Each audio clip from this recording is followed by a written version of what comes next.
ESPN 94.1 FM and AM 930 present The Drive. Brought to you by Huntington Federal Savings Bank. Local then, local now. Member FDIC. Welcome into the Wednesday, September 4th edition. Your Drive begins now on ESPN 94.1 FM and AM 930. I'm your host, Paul Swann. As always, you can join the program by calling us on the Miller Lite phone lines, 877-420-TALK. That's 877-420-8255. Miller Lite, hold true, great taste, only 96 calories. It is the original light beer. Now, we've been building up to this momentous event that is happening now. It is the Wednesday edition, but more importantly, it's time to bring you the pairing in studio that you always have wanted or never asked for, depending on your point of view. David Kahn is in studio today here from the West Virginia Power, and David and I we just become fast friends the minute we met each other, and we've had fun ever since. So you're almost out of West Virginia. You've got to go to your second job soon, so you actually have some time off before you go back to work. That's right. I had my first day off, I would say, maybe since April yesterday, and it was glorious. But yeah, the Power season is wrapped up. Got a couple more weeks here in West Virginia, at least for this year, and then I will trek on down to North Carolina, handle my time with Learfield IMG College, and then hopefully back here come February.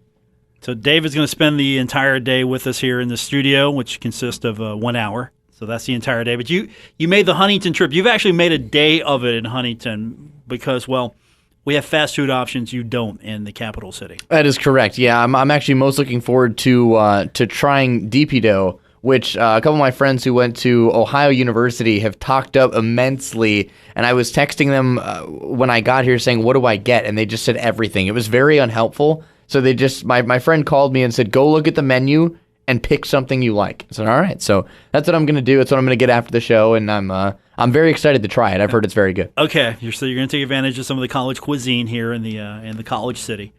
And have you done the touristy things yet? I mean, have you sightseed? You driven by the stadium? Have you done all that? I haven't yet. I unfortunately, even though it's the off season, I did have to go in the office today and work. So I got the okay to leave at 3:30 today to come down and do the show with you. But that was nice of them. It was. I have driven through Huntington a couple of times and been around and up and down and seen a few things, but. It's kind of tough when you're here and you get here and then the season's right around the corner to get any time to explore. But if I do, I'll let you know. Okay, so I look forward to the radio blog soon. The photos, right. The Instagram, all the Ritter Park, get the squirrels, all that stuff. I mean, yeah, it's not like I haven't heard about everything you're saying. I've heard about Ritter Park. I've heard about the different restaurants that are good here. It's just I haven't had the chance myself to come up and give them my own rating. Well, when we get baseball here in Huntington in a few years, possibly, I mean, you could come down for that, make a road trip. That's absolutely true. I would certainly love to do that. I'm excited that there's going to be baseball back in Huntington that's not at the YMCA. That's going to be fun, although we've certainly enjoyed hosting Marshall baseball at Appalachian Power Park, which, in fact, we have a fall exhibition game on September 27th, Marshall and WVU at Appalachian Power Park. I saw that. Exhibition game. That's right. Exhibition game, but I mean, it's a fall classic. It's always Marshall and WVU is always a heated rivalry, and we've got a lot of buzz around the game. It's free admission, so if you want to come, you don't have to pay anything for it to do free admission, and we're also selling group packages, so feel free to get involved and come down. We'll recap the Power season and get more information on that as the hour progresses. But we've got I think we've got a full show. Depends. Chris Grassie is going to join us about 5:45. That's Marshall's soccer coach, and we're going to talk to him. Also, I hope that I'm going to be able to catch up with B.J. Rains from the Idaho Press. We're going to talk a little Boise State, and David's been prepping. I mean, you're the only guest I know that has all your notes right here. You're sitting in the Woody Woodrum Memorial Chair. That's what this is called? Well, that's what I call it, the Woody Woodrum Memorial Chair there. You're sitting in his position. You've got your laptop up. You've got your notes. You got your complimentary beverage there. Not too many people get the complimentary beverage. You have, you do have a lot of notes there. You're still pulling them out of your bag. You really researched the day for this show. I mean, look, I'm a perfectionist. All I do is prepare. For every game, whenever I get the opportunity, I'll write some notes down. I always make game notes every day that you see. So It's in my nature. Even though it's a 54-minute show, I prepare for it. Okay, so my notes are going to be critiqued a little bit later on. He's got mine, so he's gonna give me some pointers to tell me how to make my notes better. Most of your stuff that you have on here is what I have on mine, so not bad. There's a couple of notes there just for you. So as you know, just make sure you were actually paying attention when you were reading the prep notes. So I do know that now, and so Boise State's going to be the topic of discussion here, as we're hopefully going to talk with BJ Rains in a few minutes. If not, we're going to talk about the game. So it's either BJ from the Idaho Press, or because I'm a little nervous because I reached out to him yesterday and I was booking this. I'm like, can we do today or can we do tomorrow? He said, hey, either one's fine. Let me know. And I said, okay, let's do tomorrow. When I was talking to him yesterday, is this your number? Is it correct? Haven't heard back from him since. I'm assuming he's assuming that I'm just going to call him. Yeah, I think he's just assuming you're going to call him, but he could be ghosting you. I don't know. I'm nervous. I would be nervous for you. I'm nervous a little bit. If not, I'll just go with the next beat writer tomorrow. Exactly. I was going down the line here, like, okay, which beat reporter looks like the best?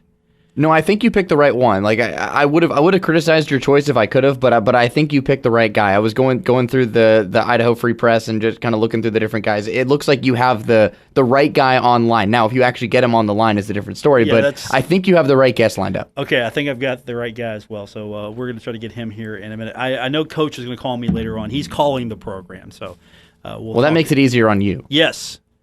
And I'm sorry, I know you were looking forward to meeting show producer Gabriel today. I was. Gabriel Sellerts. He's not here. He's got class. I think that's a lame excuse. I told him that as well. Hey, look, what's more important, my show or your education? He went with his education. Why? I don't understand. Most of the stuff you learn in college doesn't matter anyways unless you're a doctor, a lawyer, or a teacher.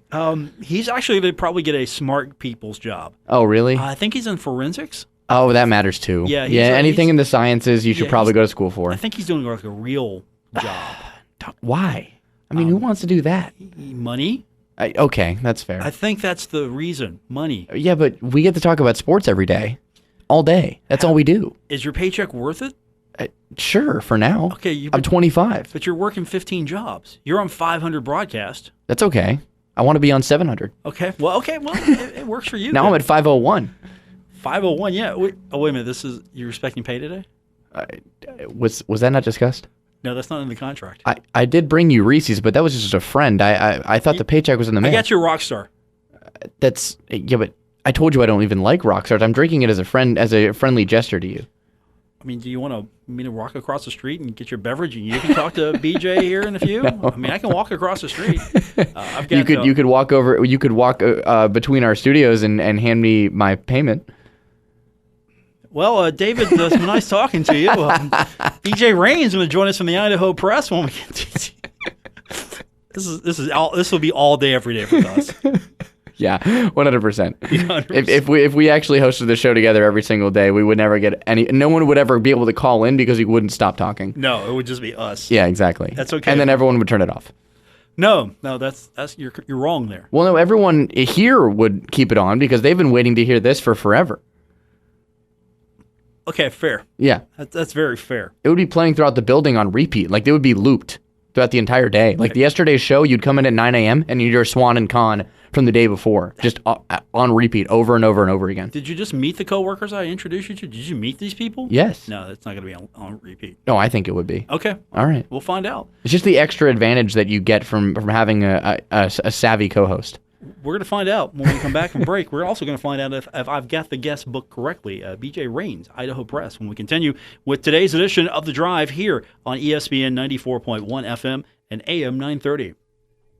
Buckle up. Paul Swann has the wheel on The Drive, ESPN 94.1 FM and AM 930.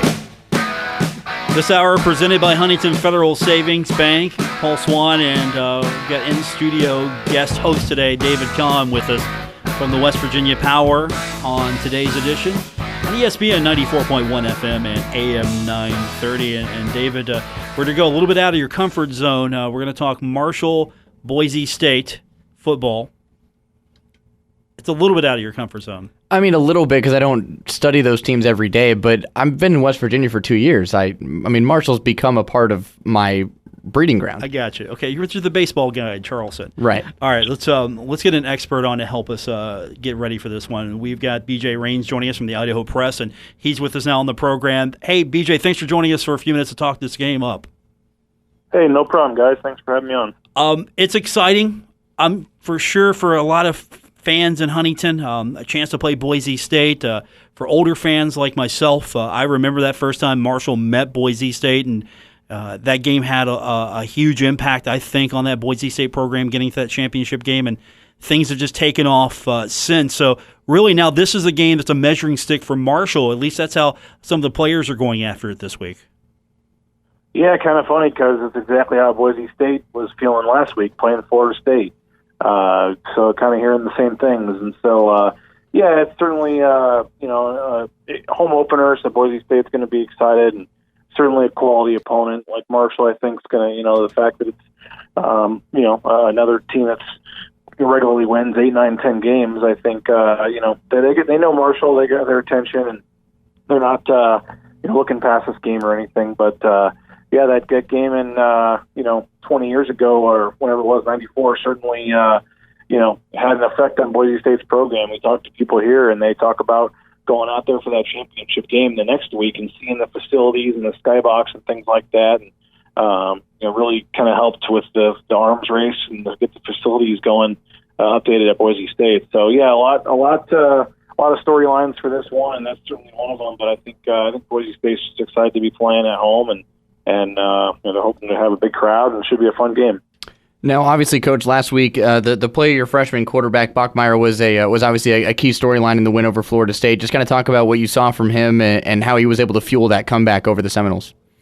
Yeah, I mean, I think a lot of people were a little, frankly, surprised that he won the job to begin with. I think Chase Court, the redshirt sophomore, was a lot of people thought would be the guy, but he's coming off of a knee injury and just wasn't quite ready to go. And they went with Bachmeier, and I think you saw why against Florida State. Just tremendous poise in the pocket, and he got hit a lot of whether it was a sack or there were 4 or 5 times he got hit pretty good as he was throwing the football. So he was really tough and stayed in there, and didn't play perfect, but to pass for over 400 yards on the road, a place like that, an atmosphere like that, on a hot day like that, he was very impressive. And like I said, I think it was the first chance for a lot of people, Boise State fans included, to see what he could do. And I think it was pretty evident why he was the guy that was picked to be the starter. And I think Boise State's just hoping he can build off that and continue to get better.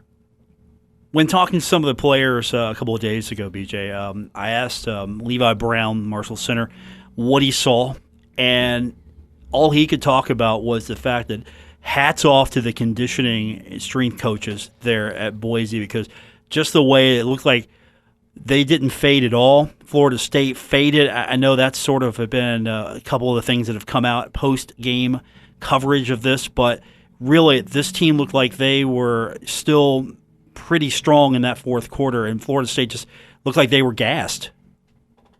Yeah, it's funny because, Boise State has done this the last couple of years. I think 3 of the last 4 years they've kind of played their first game down in the Southeast. They played at Troy to start last year, Troy, Alabama, and they played Louisiana Lafayette, I think a couple of years before that. They've kind of got this method down where they go in the indoor facility and they turn the heat up and they water the field and hose the players down before they go in, and they really try to make it as muggy and as hot as possible. And when they did that a couple of weeks ago, a lot of the Florida State fans laughed and were kind of mocking Boise State's preparation. Oh, yeah, right. Wait till they get real Florida humidity. Yeah, if they think that's, what's going to get them ready, then they're kidding themselves. And, of course, it wasn't the same, but it was better than doing nothing. And they did that 3 or 4 times during fall camp to get ready for the game. And they've all 3 games they've played down there, they've won, and the first 2 they won rather convincingly. So, yeah, it was pretty impressive to see them get stronger as the game went on. And I think Florida State had like 4 or 5 guys that went down with cramps and dehydration and stuff during the game, and Boise State didn't have a single guy that suffered that during the game. So they've got their methods, and it works pretty well, and they certainly were prepared on and off the field going into that game against Florida State. Now, BJ, you touched on the fact that Boise State obviously very excited to be home. Of course, we've all heard about the lore of Albertson Stadium, the blue turf field, and Boise State has had a tremendous record at home. They're 121-9 since the 1999 season. For those Marshall fans who are unfamiliar with how much of an advantage it is to play at home for Boise State at Albertson Stadium, just kind of talk about what it's like to play in that atmosphere. Yeah, I mean, I the blue turf itself really is no extra advantage. I mean, it's nothing different. I mean, it's a mental, psychological thing a little bit, but I don't think the fact that the field is blue is really what makes them play any better or win. I just think they have really good players that play well in this atmosphere, and the way the stadium is kind of shaped, a lot of the seats are right on top of the field. The upper deck actually takes up 75% of the seating as opposed to the lower deck. So the upper deck is where most of the fans are, and they are kind of right on top of the field the way it's built. So it just gets very, very loud in there, and they get pretty good crowds. And Boise State is able to play well at home, and so I think it's a combination of things. But the field itself is not really the issue. It's just the way that how loud the fans get, and just how any team plays well at home, and they just seem to get a really big boost for whatever reason playing in front of this crowd. And I've seen Power 5 teams come in here and struggle. I've seen other teams come in here that shouldn't struggle and upset them. Virginia upset them a couple years ago at home, and they've lost a couple games at home here of late the last couple of years. But for the most part, they're nearly unbeatable at home, and they just get that confidence that it doesn't matter who they're playing at home, they're going to be able to win the game, and it pays off for them most times. Now, BJ, this game, I don't know if you've gotten the same type of thought process going on for this game the way it's been portrayed here, but there are some that are pointing out that this game could be a major decider as far as access bowl time, that the winner of this game has a leg up on most of the competition for that lone spot. How's this game being played as far as, is it that important that early, or is this just another quality opponent for each team? And if it has any bearing or not, maybe not going to be determined until later on in the season. I think it depends who you ask. Certainly I think no matter who they played this week, coming off the Florida State win, fans were going to be excited.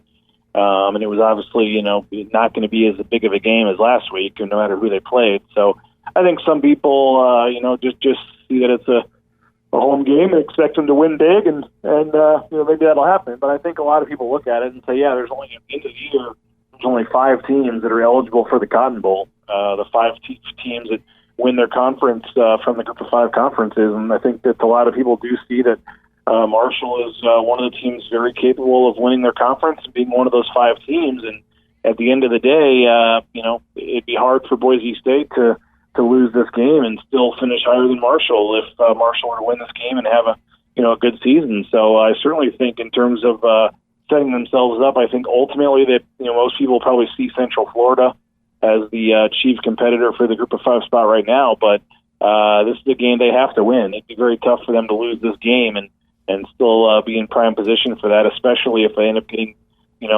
compared with Marshall at the end of the day, and Marshall has the advantage of beating them. So, yeah, I think players are kind of just focused on 1-0, and we're just going to try to play whoever we're playing this week, but I certainly think fans and media and everybody else around town recognize this is a pretty big game when it comes to that, and I think that they, remember 2014 when Boise State won the Fiesta Bowl and they passed Marshall when Marshall was undefeated in the CFP rankings, and Boise State had 2 losses at the time. And I know Marshall lost a game against Western Kentucky, I believe it was. It was a crazy game, but I think that people remember Marshall from that year and remember how they were fighting with them. I know that it certainly could happen again. Both these teams' first week 1 games, they seem to play out kind of similar, effective on both sides of the football. They both, passed well, ran well, and had really suffocating run defenses. Pass defense was a little bit suspect, but despite the fact that Boise State's ranked, Marshall's not, do you see this kind of coming down to a last possession type game? Because these two teams, at least through 1 week of play, which obviously is a small sample size, they seem like they're playing similar types of ball. Yeah, I think you have to put the opponent into that a little bit, taking nothing away from VMI. But, some of the Boise State coaches did say it was a little hard to get a gauge on what they what they saw, just because they know that the quality of competition wasn't as great as some games in some weeks. So I certainly think, as you said, Boise State has the strength of running the football, and Marshall's been very good, and for year in year out at stopping the run, and did that again in their first week. And Boise State, the coaches were concerned with team speed, a lot of team speed, they said, especially on offense for Marshall. So I see the Vegas spread being somewhere around 10, 11 points, and I think all things considered, most people look at that and say, "Oh, Boise should win by more than that, shouldn't they?" But they usually know what they're talking about, and I do think you have the hangover effect as a possibility, where Boise State's players Boise State moved into the top 25 for the first time this year, and you've got people all around town already thinking they can go undefeated and go to the Cotton Bowl, and there's a lot of hype, starting to build around this team now, and I think that we'll see if they're able to kind of put that Florida State game behind them and move on, or if they kind of think they're going to walk in on a short week. And I know Marshall has travel and everything too, but Boise State didn't get back till 1 or 2 in the morning and had to play 108 plays offensively, and then heat and humidity, and it was a really physical, tough game, and then turn around and play less than 6 days later. So we'll see how they bounce back, and certainly Marshall's good enough to beat them, and certainly good enough to make it a game. But if Boise State can stay to their business-like approach and stay focused, this is certainly going to be a close game, and maybe they're able to pull away down the stretch, but I don't think you're going to see a blowout by any means. BJ Rains is joining us. He covers Boise State athletics for the Idaho Press, and something that has been brought up a lot here, and it seems like this is the same story for Boise State, is getting off to a fast start. Marshall did not do that against VMI. It took them a couple of series to figure them out before they got the offense going. Same thing for Boise, looking to try to get a fast start.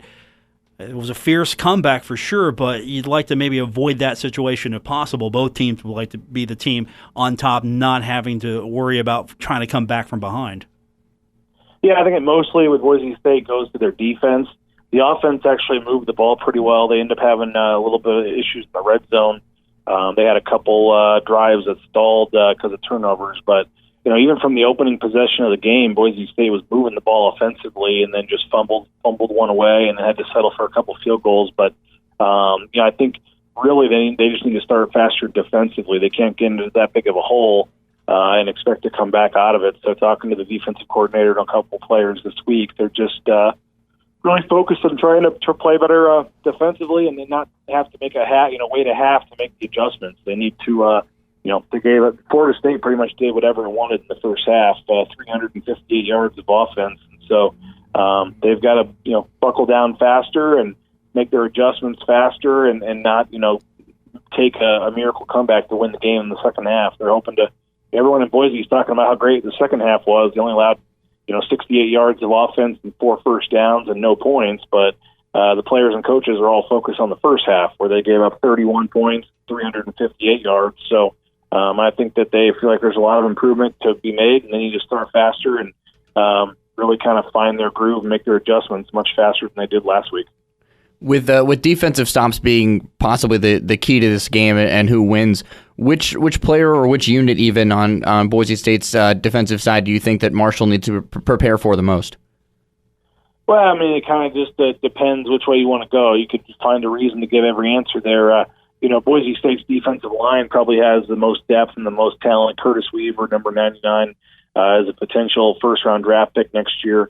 They had 4 sacks in the game against Florida State. It was 4 different guys along the defensive line.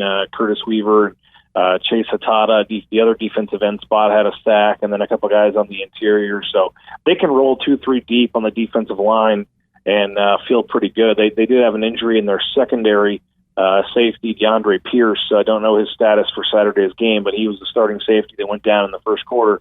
They had to make some adjustments and change things up defensively, which I think probably contributed early on to some of the slow play by the secondary.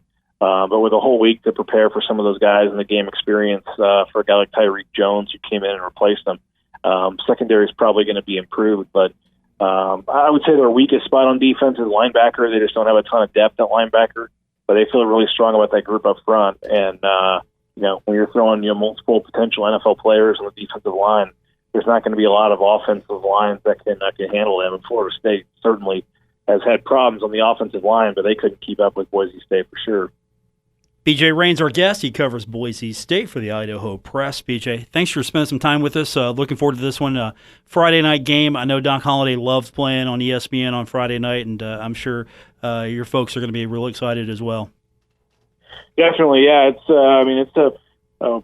play 3 or 4 Friday games a year, and they play some of these big games and stuff. And certainly, the fact that it's the home opener, and it's we usually play at 8:15 out here, so I know it's 9 there, but to start the game locally at 7 has a lot of people excited. That's a little earlier than usual, and so should be a big crowd, should be a fun game, and hopefully it lives up to the billing on Friday night. BJ, thanks again for spending some time with us, and we can't wait to get you back here in Huntington soon.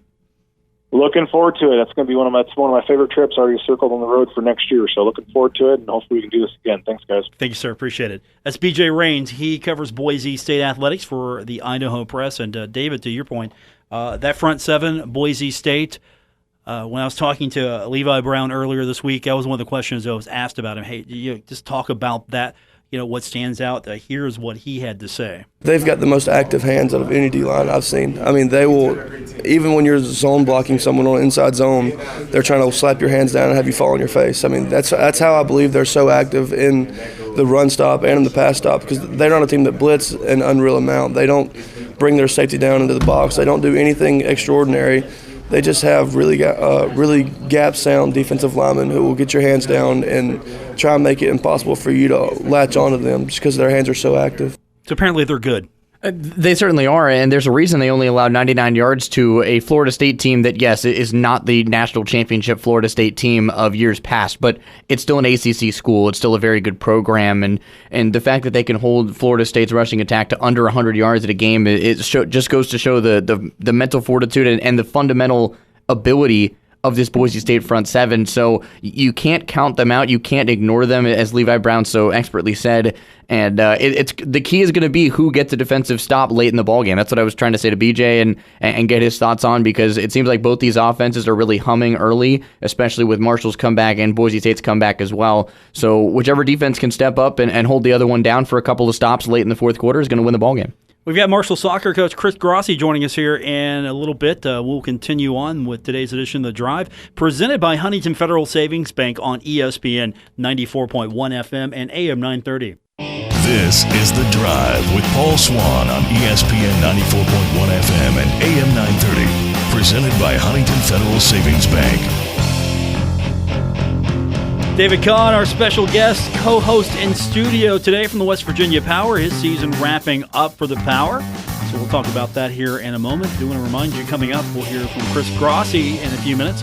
Marshall men's soccer action. David, of course, the first co-host since Woody Woodrum to occupy the Woody Woodrum chair. Laptop in hand, most prepared co-host I've had since Woody. I'm just going to throw that out. I mean, Dave Walsh even. I'm sorry. Dave doesn't have the laptop up there. He should just watch out. I might have his replacement right here. I mean, that I appreciate the kind words. Can I do Mondays? I can do whatever works for you. Okay, you get a free beverage out of Mondays. All right, love it. And it's not that energy drink that I gave you. Can you send it, if I have to do it remotely, can you send it to North Carolina? Yeah. Okay, great. I'll make that happen. All right, then we're good. Yeah, I'll make that happen. I'm sorry. Yeah, I gave you the sugar-free Rockstar. No, I'm fine with that. You like that? Yes, I do. It actually is pretty good. I haven't had the sugar-free Rockstar before, so I'm a fan. That was a tithing I got from one of the students over at WMUL. Okay. Yeah, I have a kid that tithes to me. It's like a tribute. Oh. Yeah. Wow. Right? Someone worships you? Yes. Oh. He does. All right. There's a first for everything. I mean, I thought you worshipped me, but apparently I was mistaken. Apparently I was mistaken. Worship, am friends with. Admire, maybe. Look up to, maybe. They can all coexist. I'm a little taller than you, so maybe you do look up to me. I do have to look up to you. That's true. That with that, whether I want to or not, I do have to physically look up at you to say hello. I haven't had this much fun in a while. I just haven't. I've missed this. It's just me in here usually. It gets pretty. It's just me and Gabriel.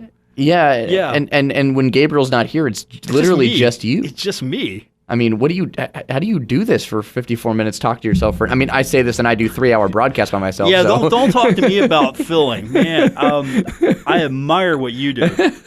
Sir, Look, it's fun. I mean, yeah, sir, I tip, if I had a cap, I'd tip it to you right now. I mean, you could tip your headphones, I guess. That would kind of, there we go. Yep, perfect. There you go. I mean, look, that's why we do game notes. That's why you do show prep. I mean, you have to be prepared for the idle amounts of time that you're going to have during a broadcast, because you never know when you're going to have a random umpire delay in the third inning because he got socked in the thigh and needs to get medical attention for 25 minutes, and you don't have a replacement umpire, so you can't continue.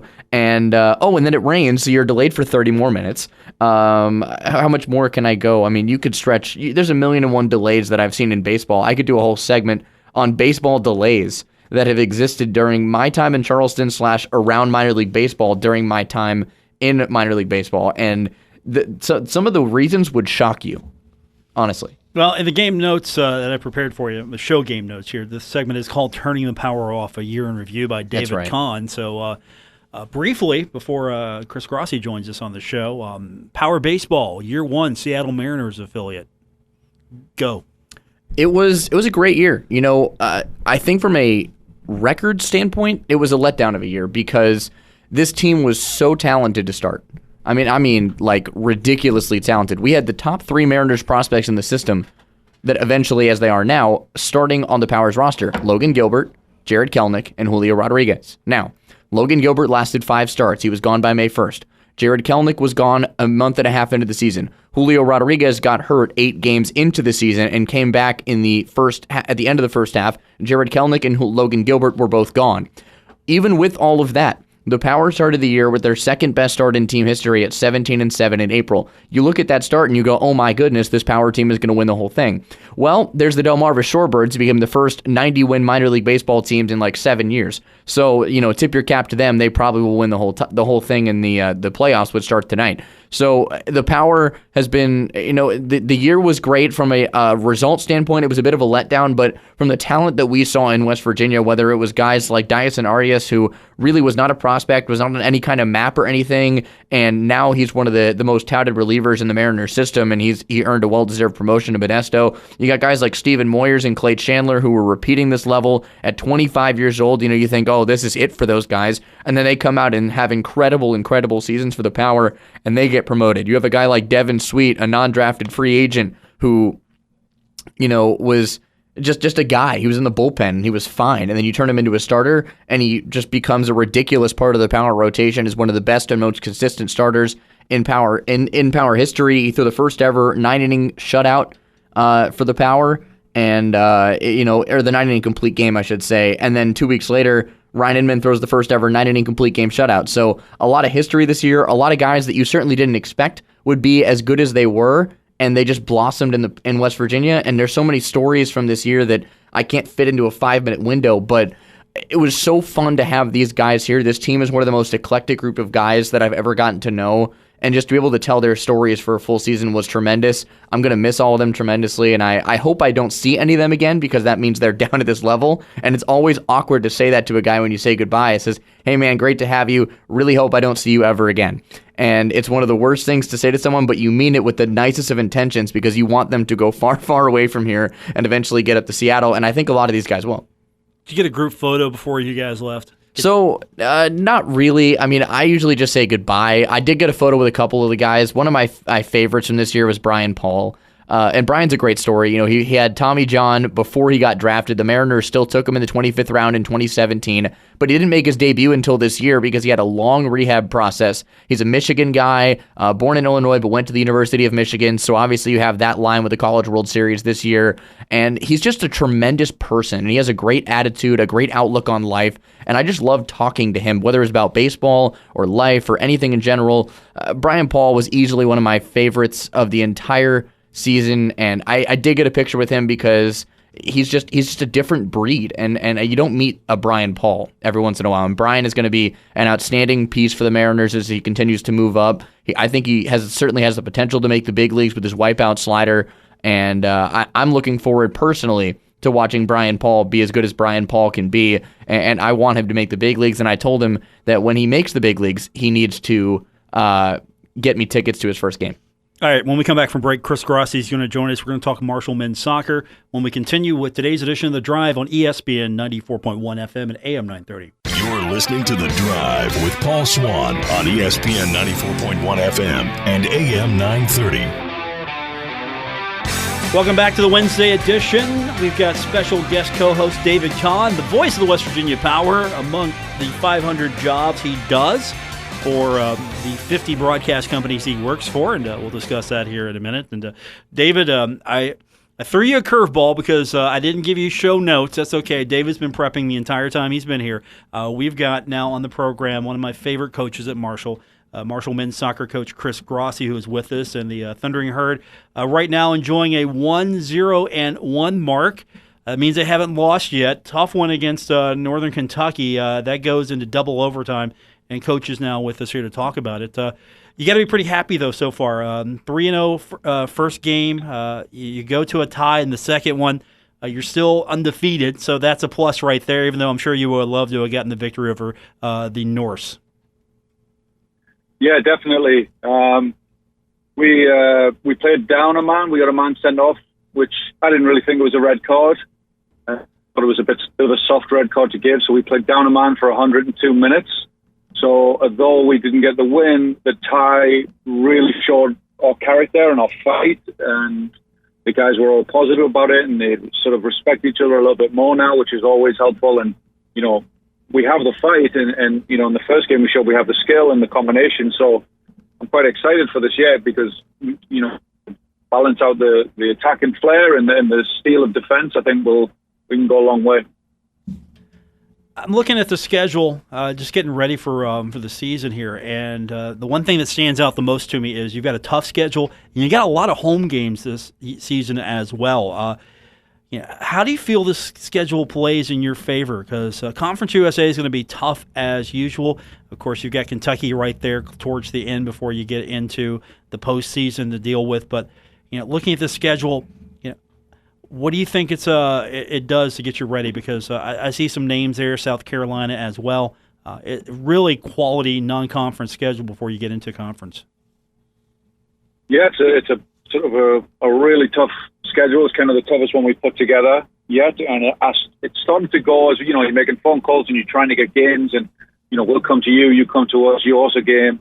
I started seeing it develop that we had a chance to maybe play the majority of September at home and then go on the road in October. And I thought, you know, if we can get some home comforts against, you know, Akron, who, you know, national runner-up last year, and Butler, Texas Rio Grande Valley have done really well, and then obviously South Carolina at home, Dayton and UAB, I think we could be in real strong footing to then go on the road and become road warriors with that confidence and with that sort of just testedness against some of the best teams. I think it could really stand us in good stead down the stretch. And you know, hope if we make it to the NCAA tournament, hopefully we're trying to do that for the first time. You know, having that type of schedule will sort of help us, you know, go the distance in the postseason. Your last game back on Monday at NKU, tie 1-1 in two overtimes. What did you learn about your team through that game and through the first couple of games of the season heading into the home opener on Friday?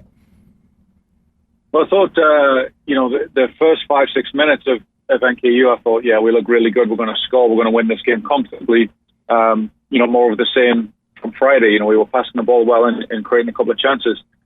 And so I thought, okay, well, the confidence was there. You know, that's a tough, tricky place to go play. At Northern Kentucky, the coaching staff for them always gets really into it, and it's kind of a chaotic style, and they're pressing and coming at you. Played a lot of long balls, so I thought we dealt with it really well. And then all of a sudden, obviously, the game changed. When you go down a man, you know, you just can't cover the spaces. So, you know, we're looking at some of our guys running over 10 miles in that game. So it just shows their fight and their willingness to run for each other. And just kind of learned that we had, you know, maybe the spine and the backbone that maybe wasn't there in the years previous. And also, you know, if we can add to that with the flair, I thought it really stands us in a good position for the rest of the season. And then Friday, obviously, it's going to be an even tougher test. So the way the schedule worked with Fort Wayne and a little bit tough with NKU and a little bit tougher with Butler, it gives us a good stepping stone to keep stepping up to the level. And I think the boys are ready. They're confident now, and they kind of believe a little bit more. So I'm expecting a good performance on Friday. Should be a great match. Paul Swann and David Kahn with you here on ESPN 94.1 FM and AM 930. Our guest, Chris Grassie, Marshall soccer coach, and you've got Butler on Friday. Talk a little bit, if you would, about them. What kind of challenge they bring to Hoops Family Field? Well, they're a very good team. Last year we played them at their place and they beat us. And well, it was an awful game. There was goals allowed that should never have been allowed. It went to overtime. Both teams conceded soft goals. It was kind of an all over the place type of game, which sometimes college soccer can become. But generally, the previous 2 years they won the Big East, and they went to the NCAA tournament. So very good side. And haven't watched the first two matches. They look like they're back to their old selves. Paul Swann, the coach there, was a very good friend of mine. We were together at Michigan for 5 years. So, we worked sort of every day together. So we kind of know each other very well.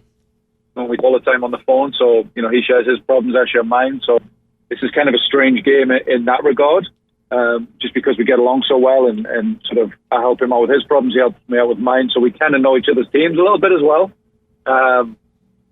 But having said that, they've rebounded the good side. It's actually signed a guy called Wilmer Cabrera, who's the son of the Houston Dynamo's coach, who actually playing all season in the USL Championship professionally. He's been a bit of a challenge to deal with. So I think we will match that quite well with challenge. And then, I believe we can be a better possession side. I believe we can create more chances, and I think we can take care of them defensively. But it's a good game for us and a good test.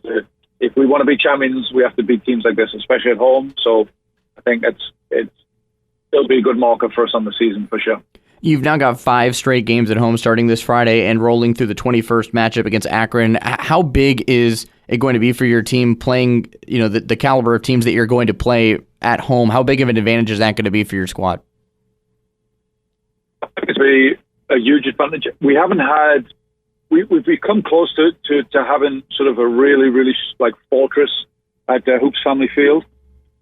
And that's kind of what we're trying to do this year, is give our guys the pride in it. So this year we've got the guys cleaning their own locker rooms, cleaning the visiting locker room, cleaning the ref locker room, sweeping the stands, making sure the place looks great, making sure they're proud of it. Every bit of trash is picked up along the fence line.